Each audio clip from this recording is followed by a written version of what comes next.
We're expecting something from the International Court of Justice tomorrow. The US has obviously said the South African case against Israel is meritless, but you also said, in your statements related to the case that the ICJ, as you know, is a principal organ of the UN. It plays a vital role in the peaceful settlement of disputes. So, ahead of this ruling, is there anything you would say regarding, if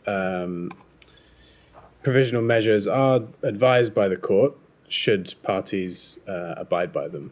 I would not opine on anything like that, given that this is a legal process, and I'm not going to hypothesize or speculate on any kind of outcome. What I will just say again, and we spoke to this when the arguments are ongoing, is that the allegations that Israel is committing genocide we believe to be unfounded, but simultaneously we will continue to make clear with our partners in Israel that they not only need to comply with international humanitarian law as it conducts this operation against Hamas, but they also have a moral and strategic imperative to take feasible steps, additional steps, to prevent civilian harm, and that they also have a responsibility to investigate credible allegations of violations of international humanitarian law when they arise. But I'm not going to get ahead of the process on this. But does following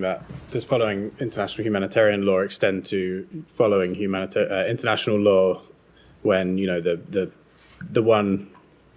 one of the world's courts that can enforce international law rules on something? Should countries be expected to follow that? I'm just I have no way to ascertain or guess what the ruling might be, so I'm just going to refrain from. But in general, but that suggests that you're waiting to see what the decision will be, and then you'll decide whether you agree with the verdict or not. And if you don't agree with it, then you'll say no. But yet, in many other cases, one that comes to mind is China, the Philippines, and South China Sea. You have called for the Chinese to respect those decisions. Are you saying now that you're withholding judgment on whether countries should obey? Not at all. Not at all. Over the course of this, the ICJ? Over the course of this, we have been pretty clear that it's our expectations that all parties, including the government of Israel, comply with international humanitarian law. I will note, though, that throughout all of this, Hamas certainly has not been.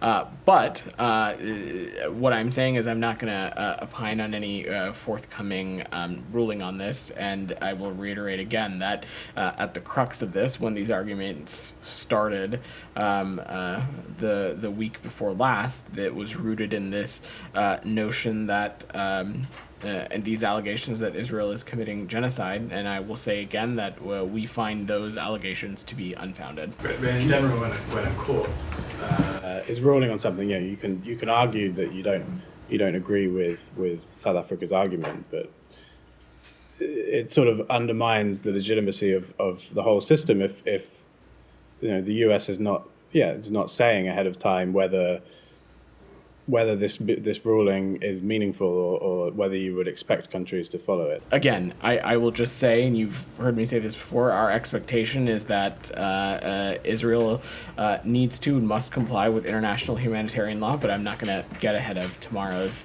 or any expected ruling on this. Setting aside opining on how the preliminary verdict might come out, would the U.S. at least commit to not vetoing enforcement of whatever the court rules one way or the other? I'm not going to commit to any action from up here. That's but to not pick up on Matt's question from earlier, doesn't that undermine the U.S. insistence that other countries ought to follow these court rulings? What does it leave of the kind of rules-based order if countries can pick and choose decisions?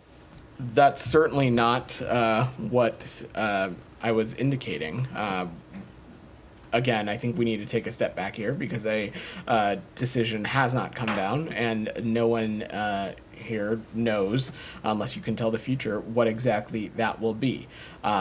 I'm not going to commit any U.S. government action from up here within the auspices of any body.